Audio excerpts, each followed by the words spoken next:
Bonsoir. Homme politique au bord de la crise de nerfs. En parodiant le cinéaste Almodovar, c'est ainsi que l'on pourrait résumer l'effervescence du monde politique saisi par la fièvre pro ou anti-Maastricht. Il faut dire que les enjeux de ce traité d'Union européenne, quels que soient les sentiments qu'ils inspirent, écrit Alain Duhamel cette semaine dans Le Point, constituent l'une des bifurcations essentielles de cette fin de siècle. Voilà pourquoi, cette semaine, tous les grands présidentiables, tous les grands responsables de la vie politique de ce pays ont tenu à donner de la voix. C'est le 5 mai que commencera le débat au Parlement sur la révision constitutionnelle, nécessaire pour ratifier ensuite les accords de Maastricht. Après le président de la République, Bérégovoy, Giscard, Rocard, Chirac, Léotard, Chevènement et les autres, tous ont depuis 2 semaines donné leurs arguments et brandi leurs convictions. Pas un présidentiable, je vous le disais, n'est muet sur le sujet. À Raymond Barre de parler ce soir. Monsieur le Premier ministre, bonsoir. À la une du journal Le Monde, vous avez vendredi annoncé que vous voterez dès demain, la ratification du traité et dit vos préférences sur la meilleure méthode pour y associer les Français. On reviendra sur ce point dans un instant, mais tout de suite, si vous voulez bien, le fond du débat. Pas une minute, le gaulliste que vous êtes ne s'est demandé si la France n'y perdait pas un peu d'elle-même. Je ne crois pas que la France va y perdre un peu d'elle-même. Je crois que la France va y gagner. De quoi s'agit-il en effet? De constater que dans le monde d'aujourd'hui, et surtout dans le monde de demain, nous serons pris dans un réseau de force. Que le poids de la France, comme celui des autres nations européennes, y compris le poids de l'Allemagne, n'est pas suffisant pour pouvoir affronter les États-continents auxquels nous aurons affaire, ni les grands ensembles qui sont en train de s'organiser. Nous avons besoin, nous, Européens, si nous voulons défendre nos valeurs de civilisation, si nous voulons exercer une influence et jouer un rôle qui correspond à notre histoire, nous devons nous unir. Et nous unir afin de pouvoir servir un idéal qui est celui de la paix, de la liberté et du développement dans le monde. Alors on va revenir sur l'ensemble de ces points, mais on va, si vous voulez bien, examiner un peu les inquiétudes face à cette belle et grande idée que vous défendez. Il y a une sorte d'inquiétude sur la table. Ce n'est pas facile. Il y a une sorte d'ailleurs de front du refus qui va de Marie-France Garot à Jean-Pierre Chevènement. Mais il y a toujours des fronts du refus, il y a toujours des cartels des noms.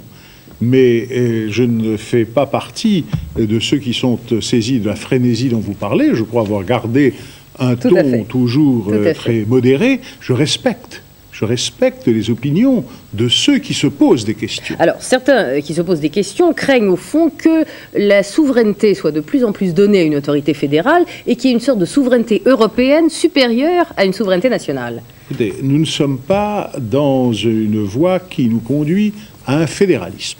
Regardons les traités tels qu'ils sont.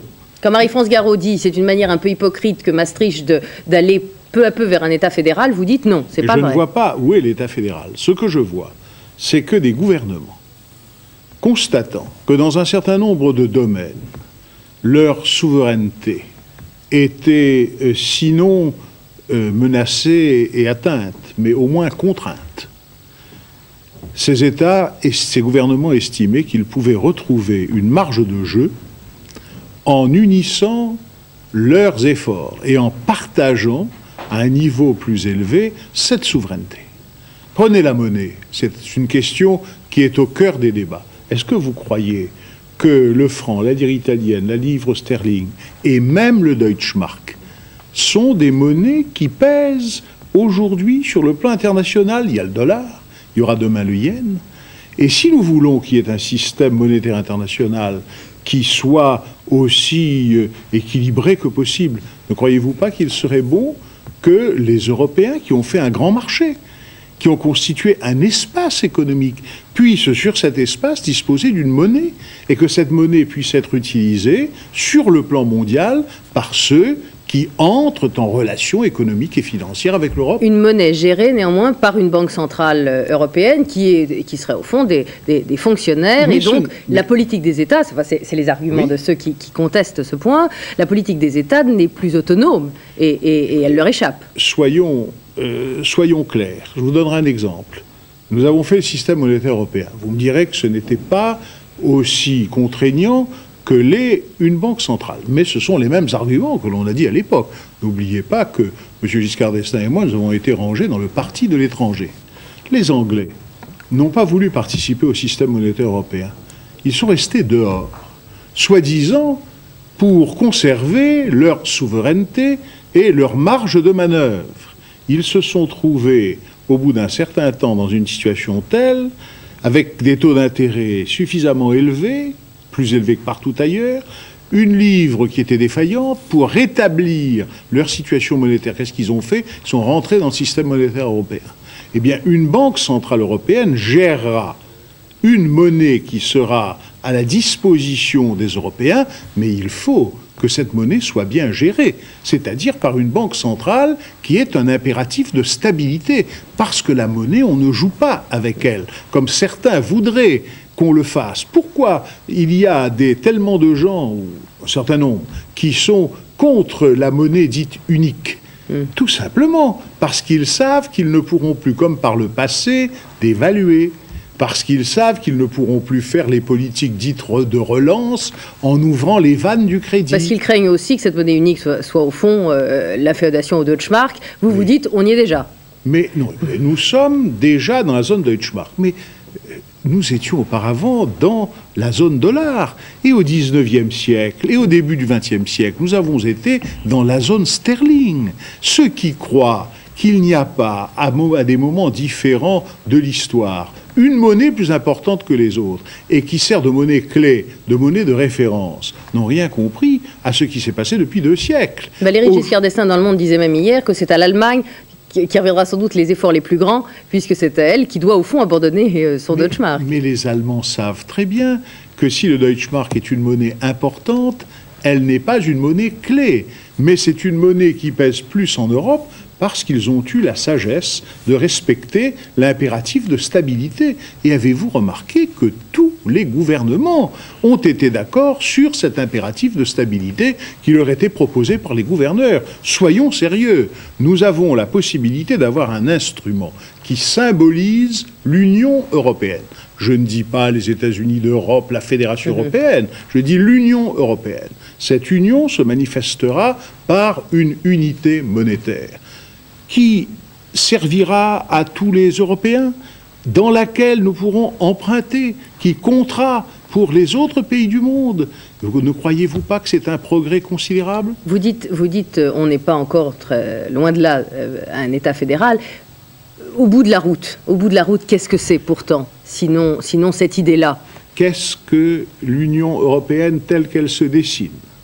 C'est un ensemble de gouvernements qui décident, dans un certain nombre de domaines, de partager leur souveraineté et qui transfèrent une partie de leur souveraineté, non pas du tout à des institutions technocratiques, bureaucratiques, comme on le dit. C'est un débat, ça. C'est un débat. Il y a un certain nombre de gens qui considèrent que, précisément, Maastricht, c'est peut-être un peu plus de bureaucratie. Oui, mais c'est une autre affaire. Et que les institutions... À qui est-ce que les compétences sont transférées?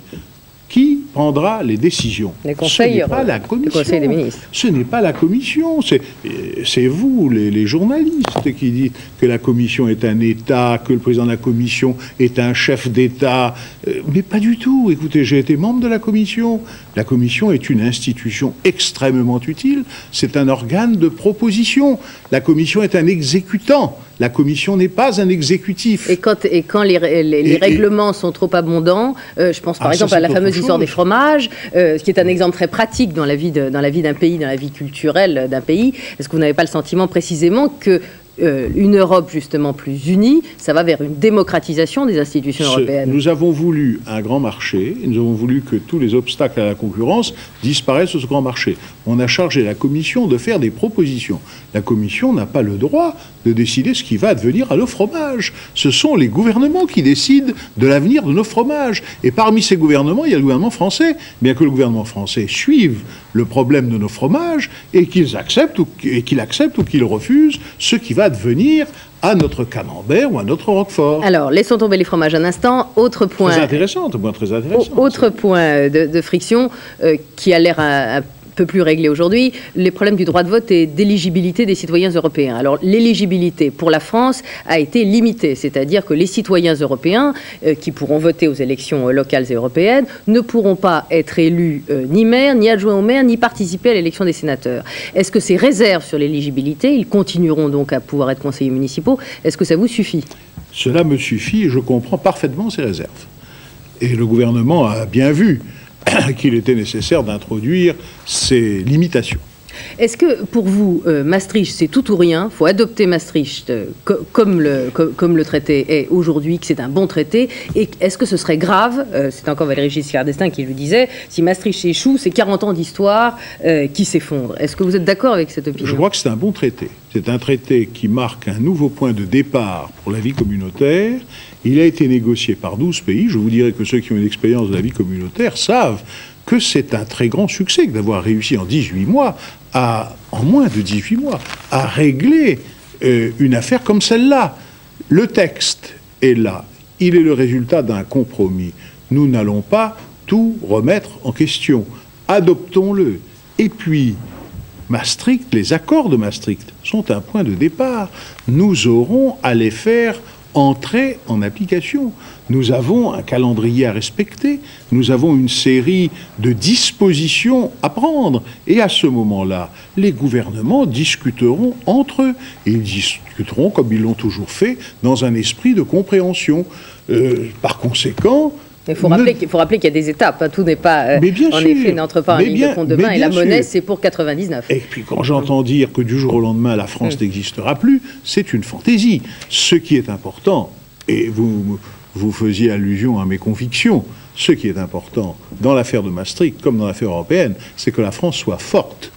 Parce que ce qui compte pour que la France garde son rôle et son influence, c'est qu'elle ait des institutions solides, c'est qu'elle ait une économie compétitive, c'est qu'elle ait une grande cohésion sociale, et croyez-moi, tous nos partenaires seront très heureux, comme je l'ai écrit, qu'elle joue le rôle d'inspiratrice et d'animatrice. L'opposition a un peu cafouillé cette semaine sur les accords de Maastricht avant de retrouver son unité. Comment est-ce que vous expliquez ces voix discordantes? Il y a des sensibilités différentes, il y a des nuances, mais je suis persuadé que le bon sens l'emportera. Et puis vous ne pouvez pas, dans une affaire comme celle-là, ne pas voir se mêler des considérations de politique étrangère et de politique intérieure. Disons les choses clairement. Ce qui doit intéresser dans Maastricht, ce n'est pas M. Mitterrand. Ce qui doit intéresser dans Maastricht, c'est l'avenir de la France dans l'Europe, et c'est l'avenir de l'Europe dans le XXIe siècle.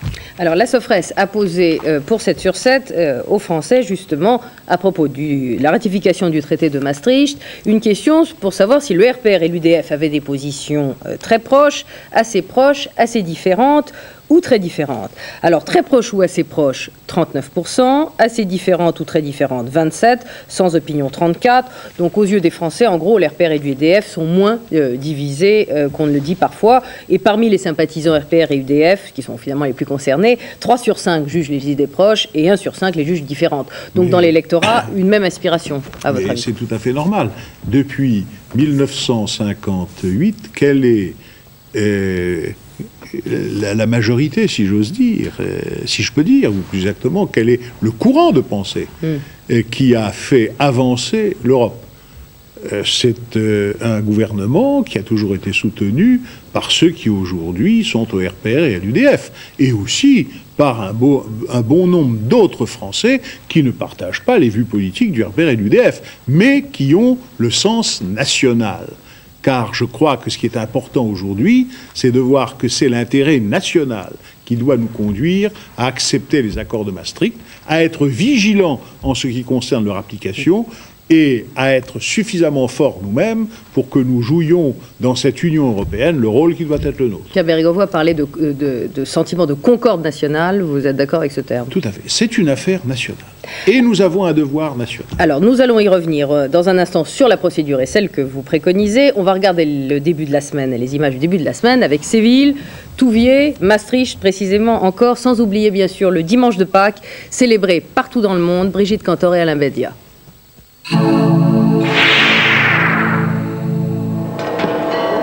C'est Pâques pour 1 000 milliards de chrétiens dans le monde. À Rome, devant quelques 100 000 fidèles massés sur la place Saint-Pierre, Jean-Paul II prononce sa traditionnelle bénédiction Urbi et Orbi et adresse ses vœux de paix à tous ceux qui combattent dans le monde, notamment en Yougoslavie et dans le Caucase.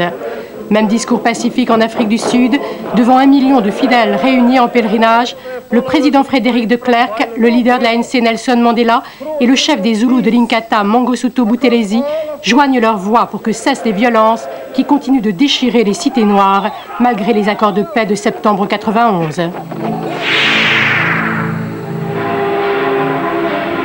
Les cloches carillonnent, les colombes s'envolent, les policiers sont sur les dents, les ouvriers serrent les derniers boulons. Séville, c'est parti. Le roi Juan Carlos déclare solennellement ouverte la plus grande exposition universelle de tous les temps, orgueil de l'Espagne nouvelle. 110 pays sont représentés, soit 80% de la planète, et l'on attend 18 millions de visiteurs. Au programme, culture, technologie et divertissement, et ce jusqu'au 12 octobre, date anniversaire de la découverte de l'Amérique par Christophe Colomb.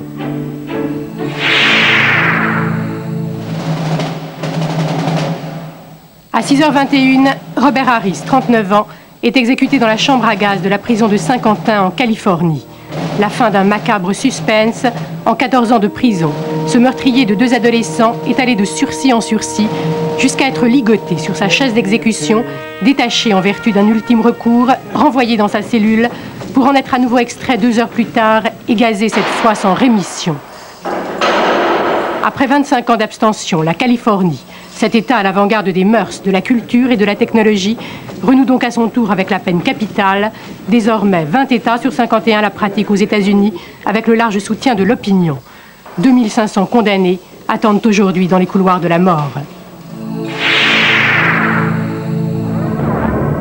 La France, toujours sous le choc de l'affaire Touvier. Une semaine après le non-lieu prononcé par la chambre d'accusation contre l'ex-milicien, exonérant du même coup le régime de Vichy, l'émotion et l'indignation sont toujours aussi vives. Jeudi, 2 avocates refusent de plaider devant les magistrats auteurs de l'arrêt, provoquant une polémique dans le monde judiciaire. Le président de la Cour de cassation, Pierre Drey, tente de calmer le jeu et l'annonce. Le non-lieu de Touvier sera réexaminé dans 8 ou 9 mois lorsque les passions seront apaisées. La Cour de cassation dira aussi si les 3 magistrats ont ou non outrepassé leur rôle de juge pour se faire historien. Un nouveau pas vers Maastricht. Le Conseil des ministres adopte le projet de révision constitutionnelle nécessaire à la ratification du traité. La Constitution aura un nouveau chapitre intitulé « De l'Union européenne ». Le texte doit être débattu dès le 5 mai à l'Assemblée nationale. Sera-t-il définitivement adopté par référendum ou par vote des 3/5 du Congrès, solution préférée par François Mitterrand? Quoi qu'il en soit, Pierre Bérégovoy le réaffirme, le gouvernement ne laissera pas enterrer le traité. La voie parlementaire paraît d'ailleurs bien engagée. Mettant en sourdine ces dissensions, l'opposition, tout en posant ses conditions, semble décidée à jouer le jeu de Maastricht et le clan des irréductibles, regroupant quelques personnalités de tous bords, paraît de plus en plus isolé, rendant ainsi plausible le consensus national tant voulu par le président de la République. Alors, Monsieur Barr, terminons précisément notre conversation sur Maastricht et sur la procédure. Toutefois, la révision d'abord, telle qu'elle paraît engagée, la ratification ensuite. Dans Le Monde, vendredi, vous avez publié un long article faisant état de vos convictions profondes européennes, on vient d'en parler longuement, et ensuite vous parlez de la procédure. Et pour vous, vous dites, moi j'aurais trouvé bien qu'il y ait un référendum qui mêle les 2 questions, la révision d'une part, est-ce que vous êtes favorable à la révision de la Constitution, la ratification de l'autre, puisque les 2 questions sont liées. C'est bien ça? Madame, oui, il y a la question de fond sur laquelle je viens de m'expliquer. Oui. Il y a la question de procédure. La procédure qui a été choisie par le président de la République et le gouvernement est une procédure tout à fait normale. Il y en avait une autre possible qui était celle du référendum. J'ai exprimé, en ce qui me concerne, une préférence pour le référendum parce que je crois qu'il s'agit d'une grande affaire nationale. On révise la Constitution et on définit un avenir européen pour la France. J'aurais souhaité que les Français puissent s'exprimer personnellement. Mais je participerai à la procédure parlementaire sans aucun état d'âme.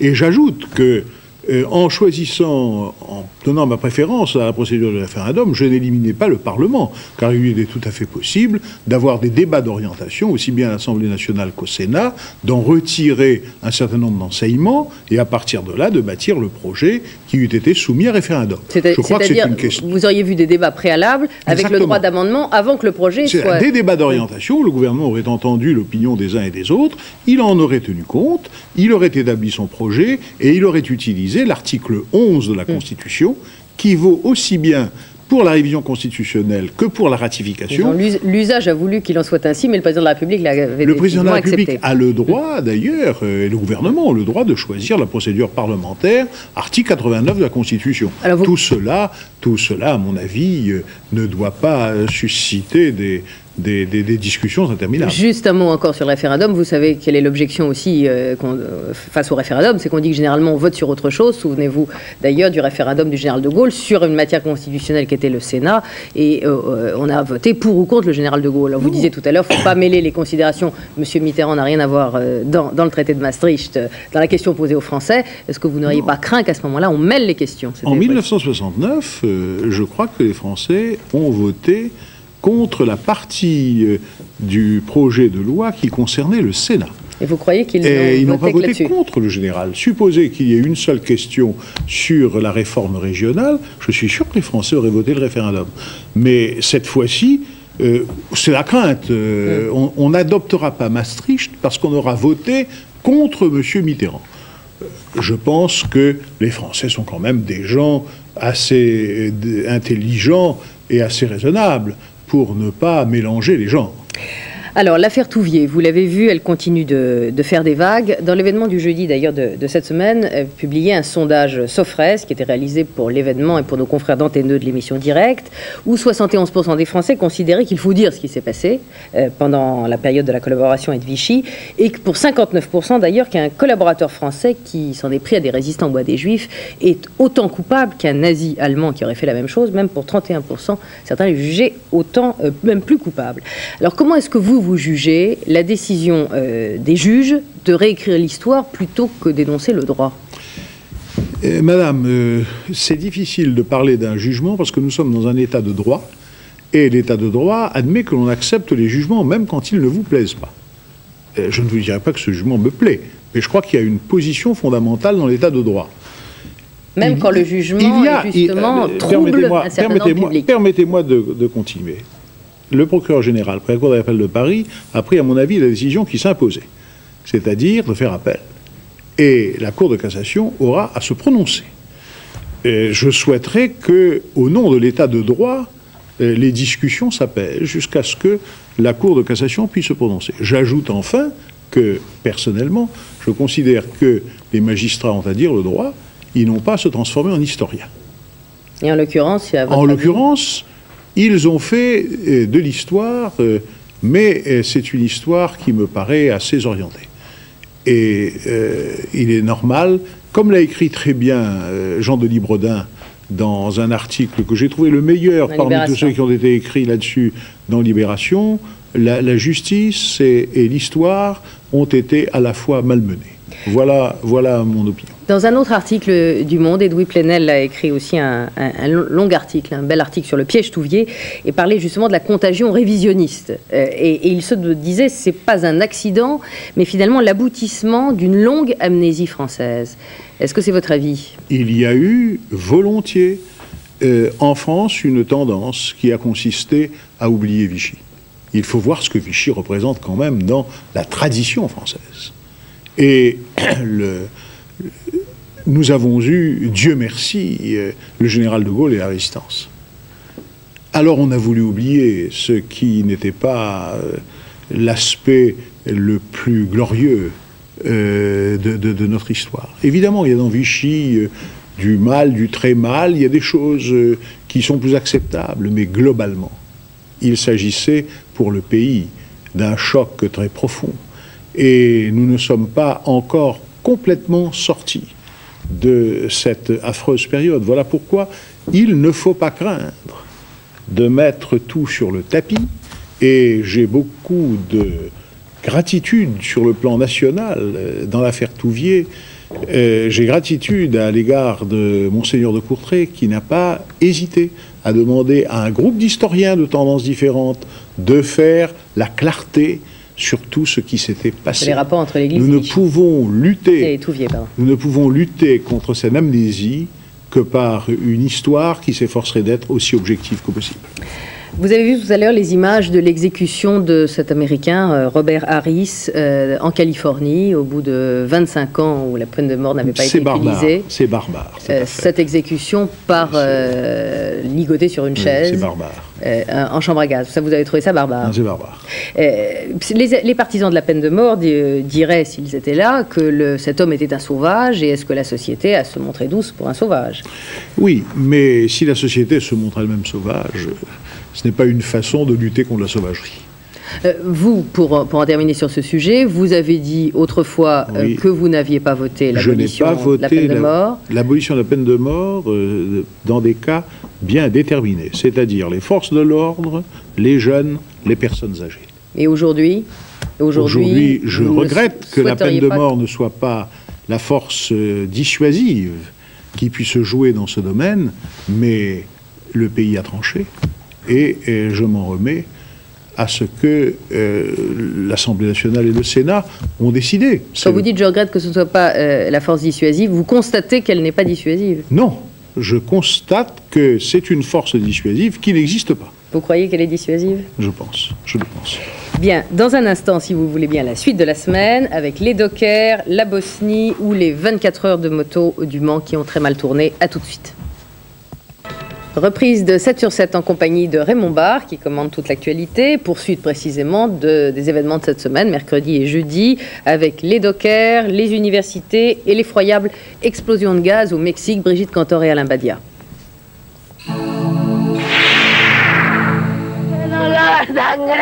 L'horreur à Guadalajara. La deuxième ville du Mexique est littéralement ravagée par une série d'explosions provoquées par une accumulation de gaz dans les égouts. 190 morts, 800 blessés, des dizaines de milliers de sans-abri et le bilan est encore provisoire. Une enquête est ouverte pour déterminer les causes de la tragédie, mais déjà la colère gronde. Depuis plusieurs jours, les habitants avaient signalé une forte odeur de gaz, mais les pompiers n'avaient rien décelé d'anormal et les autorités n'avaient pris aucune mesure de sécurité. Presque tous les ports français paralysés. Les dockers répondent massivement à la grève appelée jusqu'à ce soir par la CGT pour protester contre la réforme de leur profession adoptée la semaine dernière en Conseil des ministres. Les dockers refusent de devenir des salariés comme les autres et jugent inacceptable la suppression de leur statut de 1947 avec sa quasi-garantie d'emploi et son système d'indemnisation des jours chômés. De son côté, le secrétaire d'État à la mer, Charles Jocelyn, entend mener jusqu'au bout une réforme destinée à enrayer le déclin des ports français. Des discussions doivent s'engager cette semaine. Le projet Jospin sur les universités au placard. Jack Lang suspend la rénovation du premier cycle universitaire engagé par son prédécesseur. Une réforme juste, mais qui a suscité trop de malentendus, estime le nouveau ministre de l'Éducation nationale. L'esprit demeure, la méthode change. Concertation et pragmatisme seront la base des nouvelles dispositions qui devraient être élaborées d'ici l'automne. En ce qui concerne les lycées, la rénovation de la classe de seconde est maintenue pour la rentrée 92, mais avec des assouplissements, notamment sur les langues anciennes. Pour les premières et terminales, les discussions seront prolongées jusqu'en mai, de quoi rasséréner pour un temps étudiants et lycéens. Le gouvernement a donc décidé de préempter immédiatement le 5e réseau. La 5 est morte, vive Arte. Le secrétaire d'État à la communication, Jean-Noël Jeanneney, annonce la défunte chaîne privée sera en partie remplacée par la chaîne publique culturelle franco-allemande. Mariage de la 7 et de sa cousine germanique, Arte émettra au plus tard en septembre de 19h à minuit. Le reste de l'antenne sera occupé par une chaîne privée, à charge pour le CSA de la trouver au plus vite.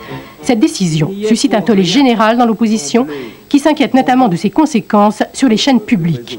Pas un sou ne sera pris Antenne 2 et FR3, promet pourtant Jean-Noël Jeanneney, sans autre précision sur le financement de la nouvelle chaîne. La mort d'un grand maître du cinéma. Le réalisateur indien Satyajit Ray s'est éteint dans un hôpital de Calcutta à 71 ans, auteur de 25 films, dont Le Salon de musique, Il avait fait connaître dans le monde entier un cinéma indien sobre et sensible, très différent des superproductions habituelles de ce pays. Il y a 2 mois, Hollywood avait récompensé d'un Oscar d'honneur l'ensemble de son œuvre.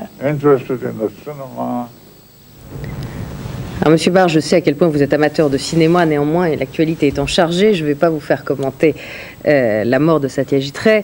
Je voudrais qu'on parle un petit peu politique, si vous voulez bien, et vous demander, à votre avis, comment gouverne Monsieur Bérégovoy, vous qui avez souvent loué pour certaines de ses prises d'opposition et ses façons de gouverner, Monsieur Bérégovoy, quand il était ministre de l'économie et des finances. Est-ce que c'est le ravaudage et le bricolage que vous craignez dans votre éditorial de votre lettre Faits et Arguments? Non, j'ai utilisé ces 2 mots pour dire que le nouveau gouvernement se trouvait dans des circonstances difficiles.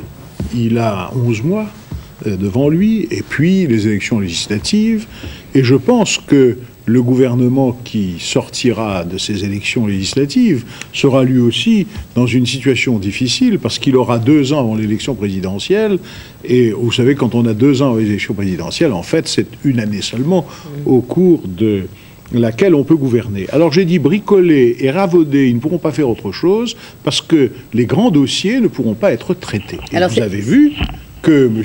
Bérégovoy, plus exactement, que M. Lang a ajourné la réforme Jospin, un élément de la réforme de l'éducation nationale. On va y venir, là. Oui, non, mais je passe en revue. Absolument. Que M. Tolade a dit qu'il n'y avait plus de difficultés dans les retraites, et ceci a été, enfin, que la réforme n'avait plus besoin d'être aussi urgente qu'on le disait, que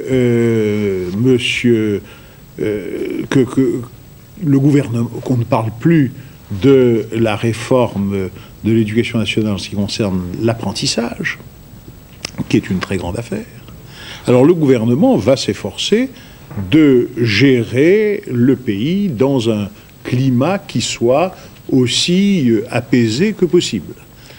Alors, certains disent, Denis Jeanbart dans Le Point là, cette semaine, disait la démarche de Pierre Bérégovoy s'apparente un peu, empreinte à celle de Mendès.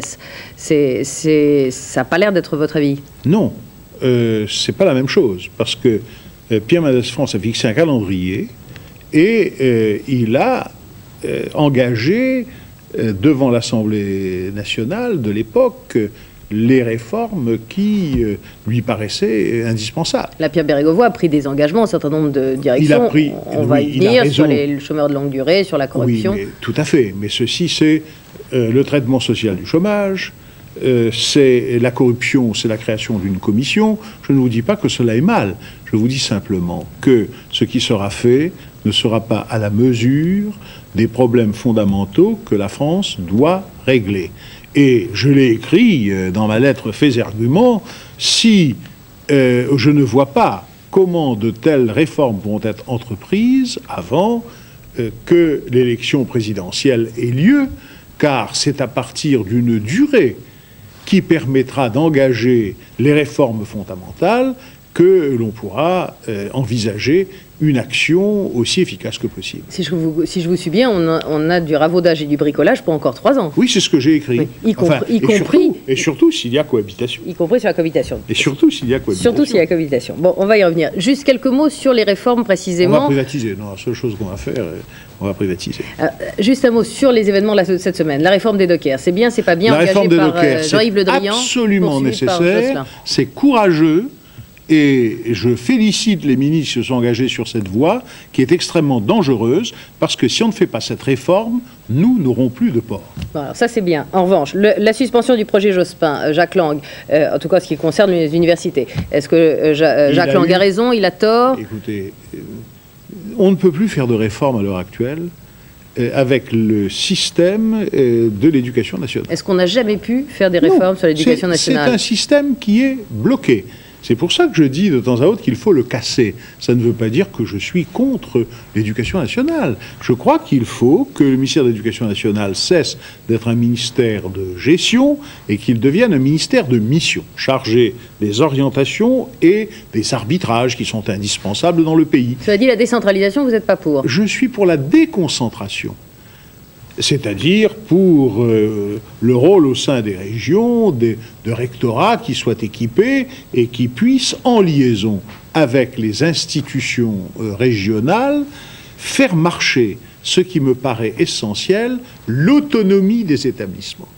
L'autonomie des universités, bien sûr, mais aussi une large autonomie des établissements d'enseignement secondaire. Parce que dans la décentralisation, vous craignez qu'on reconstitue un certain nombre de ministères de l'éducation nationale. La décentralisation, nous risquons d'avoir des ministères régionaux de l'éducation nationale. Et on reverrait à ce niveau-là ce que nous voyons à l'échelon national. Il faut l'autonomie. Il faut l'autonomie et le contrat.